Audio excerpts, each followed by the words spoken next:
અમદાવાદમાં વરસાદ બંધ થવાના 5મા દિવસે પણ હજુ પાણી ભરાયેલા છે। ચાંગોદર બાવડા રોડ પર સ્વસ્તિક એસ્ટેટ અને ગેલોપ્સ ઇન્ડસ્ટ્રીયલ પાર્ક પાણીમાં ગરકાવ છે। અવરજવર કરનાર લોકોને લેવો પડ્યો ટ્રેક્ટરનો સહારો। અમદાવાદ જિલ્લાના સ્થાનિક અધિકારીઓ તેમજ કલેક્ટરને જાણ કરાઈ છે। પાછલા વર્ષે પણ પાણીની સમસ્યાની ફરિયાદ કરવામાં આવી હતી। પાણી ભરાવાથી સ્વસ્તિક એસ્ટેટના 30 પ્લાન્ટને માઠી અસર થઈ છે। ગેલોપ્સના 100 જેટલા યુનિટ્સ પણ મુશ્કેલીમાં છે। ત્યારે વાહનો હાઈવે પર પાર્ક કરીને ટ્રેક્ટરમાં જઈ રહ્યા છે લોકો। બાવડા સનાથલ વચ્ચે વરસાદી પાણીના નિકાલની સમસ્યાનો અભાવ છે। નાનો સામાન મોકલવા પણ મોટા વાહનો લેવા પડે તેવી પરિસ્થિતિ છે। તંત્રના અધિકારીઓએ નથી લીધી સમસ્યા જાણવાની તસદી।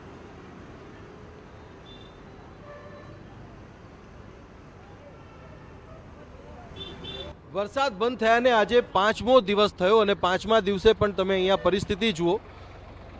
ચાંગોદરથી બાવળાના આ રોડ ઉપર સરીગામ પાસે આ સ્વસ્તિક એસ્ટેટ આવેલું છે અને સ્વસ્તિક એસ્ટેટમાં જેટલી પણ ફેક્ટરીઝ છે એ ફેક્ટરીઝમાં જો તમારે જવું હોય તો ટ્રેક્ટર સિવાય કોઈ વિકલ્પ નથી, બીજા મોટા વાહનો સિવાય કોઈ વિકલ્પ નથી। કંપનીના માલિકો હોય કે કર્મચારીઓ હોય બધા જ અત્યારે અહીંયા આ રીતે આ મોટી ગાડીઓમાં સવાર થઈને કંપનીમાં જાય છે અને પોતાનું કામકાજ છે આગળ વધારે છે।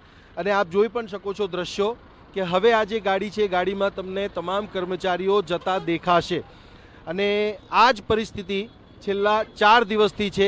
અને આ ટ્રેક્ટર જુઓ તમે, આ આઈસર ગાડી જુઓ તમે, એમાં આ રીતે સવાર થઈને જે કર્મચારીઓ છે એ જવા માટે મજબૂર છે।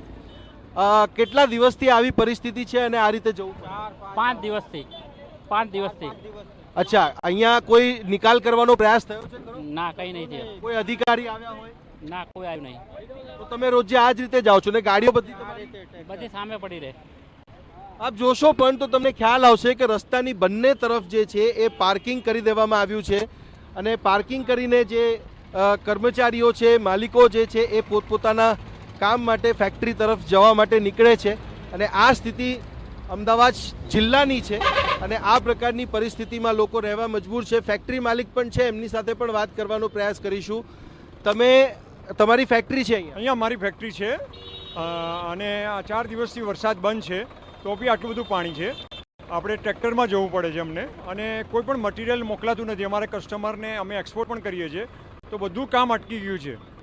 કેવી રીતે જવાનું? કેવી રીતે તમે હવે કેવી રીતે? ટ્રેક્ટરમાં બેસીને જઈશું। કાલે પણ 3 દિવસથી એવી રીતે જ જઈએ છીએ। ગાડીઓ બધી બહાર પાર્ક કરી છે અને બધા ટ્રેક્ટરમાં જઈએ છીએ। અચ્છા, કલેક્ટરને કે કોઈને તમે રજૂઆત કરી હશે? ગયા વર્ષે પણ રજૂઆત કરી હતી અમે। એસડીઓ, એસડીએમ અમને રૂબરૂ મળી આવ્યા હતા। અમે અમારી સ્વસ્તિકની આખી અરજી આપી હતી કે આવો એવો ઇસ્યુ છે, આગળ ગેલોપ્સમાંથી આટલું બધું પાણી આવે છે, દર વર્ષે આવું થાય છે પણ એક વર્ષમાં કોઈ એક્શન નથી, કોઈ દેખાતું નથી। અચ્છા, કોઈ રિઝલ્ટ દેખાતું નથી? મને ખબર નહીં પણ રિઝલ્ટ નથી દેખાતું। ઓકે, એક્શન લીધા કે નહીં ખબર નહીં પરંતુ રિઝલ્ટ તો નથી જ। છેલ્લા વર્ષે પણ, પાછલા વર્ષે પણ આ જ પ્રકારની પરિસ્થિતિ હતી અને ગેલોપ્સ તરફથી જે પાણી અહીંયા આવે છે એ પાણીનો ફ્લો પણ તમે જોશો અને અહીંયા જે કર્મચારીઓ છે એમને તમે નોકરીએ જતા પણ જોશો।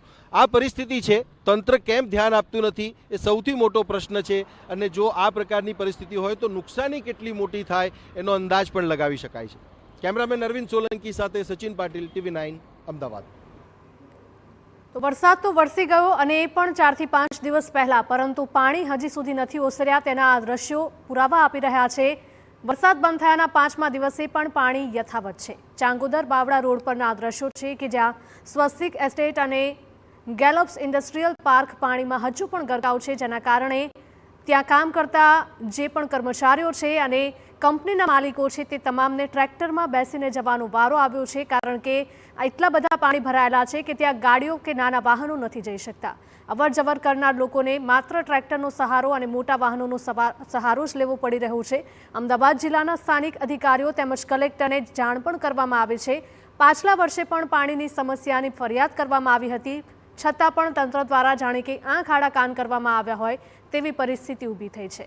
પાણી ભરાવાથી સ્વસ્તિક એસ્ટેટના 30 પ્લાન્ટ્સને અસર થઈ છે। ગેલોપ્સના 100 જેટલા યુનિટ પણ મુશ્કેલીમાં છે। વાહનો હાઈવે પર પાર્ક કરીને ટ્રેક્ટરમાં જઈ રહ્યા છે લોકો અને કર્મચારીઓ। બાવડા સનાથલ વચ્ચે વરસાદી પાણીના નિકાલની સમસ્યાનો અભાવ છે। નાનામાં નાનો સામાન પહોંચાડવો હોય તો પણ મોટા વાહનોનો સહારો લેવો પડે તેવી પરિસ્થિતિ છે। તંત્રના અધિકારીઓએ આ સમસ્યા જાણવાની તસ્દી પણ નથી લીધી।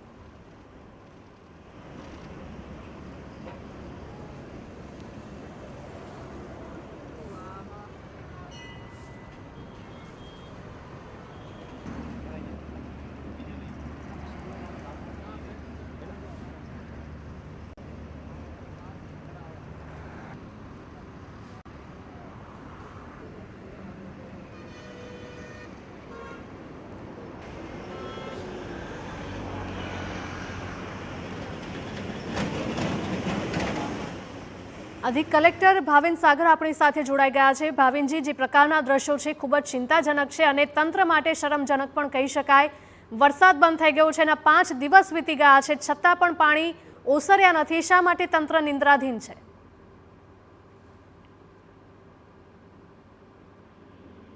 હેલો જી ભાવિનજી, અવાજ આવે છે? હા હા હા હા જી, બાવળા વિસ્તારમાં જે પાણી ભરેલા છે એમાં 3 સોસાયટી છે ને એક ફ્લેટ પાસે પાણી ભરેલું હતું। એમાં વૈશાલી સોસાયટી પાસેથી તો ગઈકાલે પાણીનો નિકાલ થયેલો છે, બાકીનામાં પણ ડીવોટરિંગ પંપ ચાલુ છે ને નિકાલની કામગીરી।